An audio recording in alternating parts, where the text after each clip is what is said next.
Magandang araw guys. Ngayon naman idalhin ko kayo sa aking pag-bake ng tinapay. Una, ang gagawin natin ay isi-sift natin yung flour. Yan. Isi-sift natin guys. Ganyan. Yung flour, binili ko to sa Commonwealth Market. Doon talaga ako bumibili guys. Isi-sift natin yung flour. 2 cups of flour. Isi-sift natin para walang buo-buo. Yan, ito na guys. Oh. Ang cup milk na iba. At saka meron niyang 1 tablespoon yeast, pampaalsa, at saka 1 tablespoon of sugar, wash sugar. Ayan guys, yan yung ilalagay ko sa ano, and then, yan yung mga ingredients, saka 1 egg, saka ayan guys, butter, 1/4 cup of butter. So, itakat natin guys, 1/2 cup guys, ayan yung butter, itakat natin ganyan guys. Okay, and then, ayan guys, itong flour, na nasifting ko kanina is, nilagyan ko yan ng a little bit of salt, and then 1 tablespoon of sugar. Kunti lang ilagay natin ng sugar guys, kasi nakalagay dito 1/2 cup sugar, pero sa akin kunti lang 1 tablespoon, kasi syempre diabetic tayo guys, kunti-kunti lang.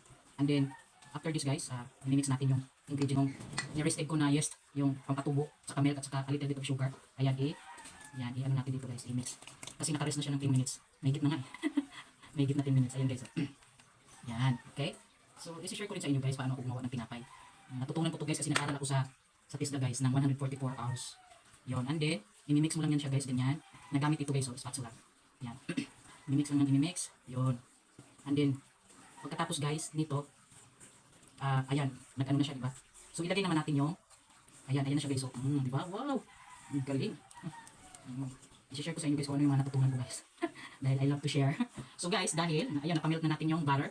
Diba? Milk na siya. I-mix natin dito guys sa bowl ng my flour. Diba? Yum, yum, yum. So, and then, igagano natin guys. Yun. Ayan, mix. Ayan guys. Diba? Mix lang. Tin yung egg. Ayan, gagano natin dito guys. Okay. Yun o, ayan. Halot natin ang itlog. So, mamaya guys, ipakita ko sa inyo yung finished product. So, ayan guys, yung dough. Ayan na yung dough guys. Ayan, imamasahin na natin to. Yan, dito ko lang imasahin sa bowl guys kasi. So, ayan na yung dough guys. Diba? Ano na siya? Maano na Ayan guys, ayan na. Ayan yung dough. Tapos, i-release natin to mamaya guys. So, ayan guys. Ganyan, masahin mo ganyan guys, yung tinapay. Nilinisan ko yung lamisa guys Ayan, masahin mo ganun. Ayan, masahin mo pa. Ayan guys, ito na guys Ayan. Makinis na siya diba? Ibabalik mo sa bowl guys, yan. Okay? Paparis natin, and then takpan natin na katsa. Ito yung katsa guys. Ayan. Sako to ng harina. Yun. Ayan, takpan mo rest na 10 minutes. Kaya ng butter yung ating rolling pin. Para hindi magdikit-dikit. Yan. Yan, ganyan. Tapos igaganyan lang siya guys. Ayan. Yan. Yan. Ganyan guys. Rolling pin. Yan guys. Tapos ganyan ulit guys. Tapos gano'n. Kasi nga, punti lang yung space natin. Ayan, ikakat. Hatiin. First time ko guys, gumawa ko guys. Nakita ko sa inyo. Ayan. Ay, mali. Mali pala guys, ganyan pala. Ayan. Tapos galing dyan, ganyan. Ayan guys. Video. Ayan guys.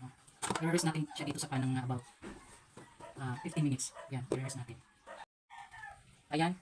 I-preheat natin yung oven ng about 10 to 12 minutes. Yan, preheat.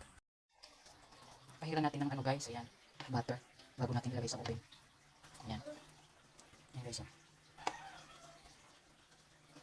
Pahid din.